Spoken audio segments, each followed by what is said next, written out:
For over 6 millennia, Taiwan was the heart of the Austronesian world. Its indigenous peoples were the world's premier maritime pioneers, developing seafaring skills that allowed them to settle islands across the Pacific and Indian Oceans. In 1544, when Portuguese sailors caught a glimpse of the lush green mountains and shouted, "Ilha Formosa!" the beautiful island. That shout put Taiwan on the world map, and the era of isolation was over. In 1624, the Dutch East India Company, VOC, the world's first multinational corporation, invaded southern Taiwan to establish a maritime trade hub. They constructed Fort Zeelandia in Tainan as a fortified depot for sugar, silk, and deerskin. To manage the growing Han Chinese and indigenous workforce on the mainland, they added Fort Provincia.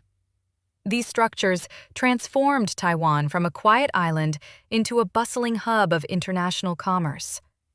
The Dutch monopoly was quickly challenged from the north.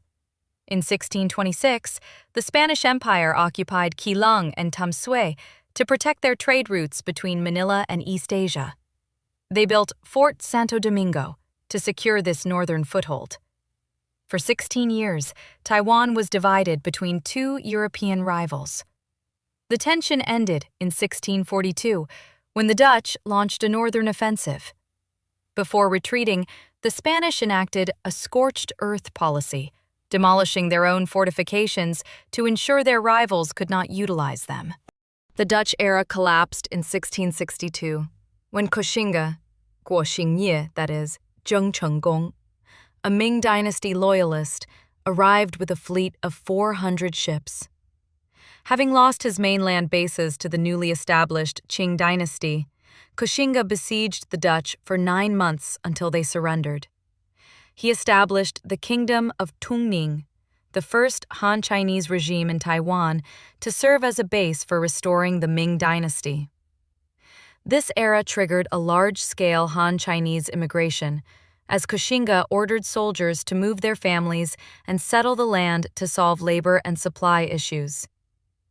Koxinga Shrine, Yamping Zhongwang Temple, was built in 1663 by his son, Zheng Jing, to honor his legacy in Taiwan. In 1683, the Qing dynasty defeated Koxinga's grandson and annexed Taiwan, initially governing it with a policy of passive neglect. This changed abruptly in 1874 with the Mudan Incident, a Japanese military expedition launched after the massacre of shipwrecked Ryukyuans. Realizing Taiwan was a vulnerable shield for the mainland, the Qing dispatched imperial envoy Shen Baozhen to modernize the island's defenses. He commissioned the Eternal Golden Castle, Yizai Golden Castle, the island's first Western-style coastal fortress, armed with advanced British-made Armstrong cannons to defend against maritime threats. In 1895, following the First Sino-Japanese War, the Qing Empire was forced to cede Taiwan to Japan under the Treaty of Shimonoseki. The Japanese arrived with a plan to turn Taiwan into a model colony to show off their power to the West. They established the Office of the Governor-General, today's presidential office building, as the administrative heart of the island. They rapidly built modern infrastructure, most notably completing the North-South Railroad, which provided an efficient transportation backbone for raw materials.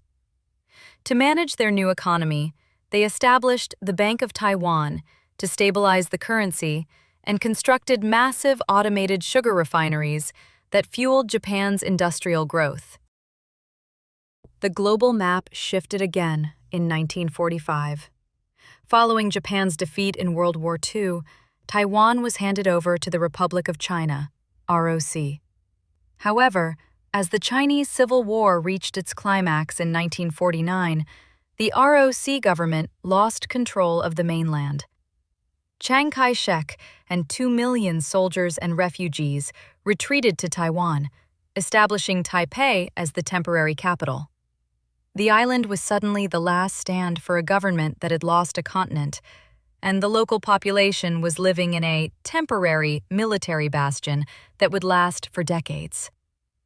To maintain absolute control during the Cold War, Chiang Kai-shek declared martial law in 1949, initiating the White Terror. During 38 years of martial law, the KMT used the Taiwan Garrison Command to suppress political dissent and target alleged communist infiltrators, resulting in the imprisonment or execution of thousands of intellectuals and activists. The Chiang Kai-shek Memorial Hall, built during this period, symbolized authority and tradition. The authoritarian era began to dismantle itself in the late 1980s under intense grassroots pressure. In what historians call the Quiet Revolution, Taiwan transitioned toward democracy without a civil war. On March 23, 1996, despite China firing missiles into the surrounding waters to intimidate voters, the Third Taiwan Strait crisis, the people held their first-ever direct presidential election. By electing Lee Teng-hui, the people of Taiwan effectively asserted their own sovereignty for the first time. Now, Taiwan stands as one of the world's most successful democratic transformations. Structures once built to project imperial power, from Dutch forts in Tainan to the presidential office in Taipei, now serve a free society. Long shaped by outside forces, Taiwan today is defined by its own agency. A global leader in technology and human rights, no longer claimed by empires, but belonging to its people.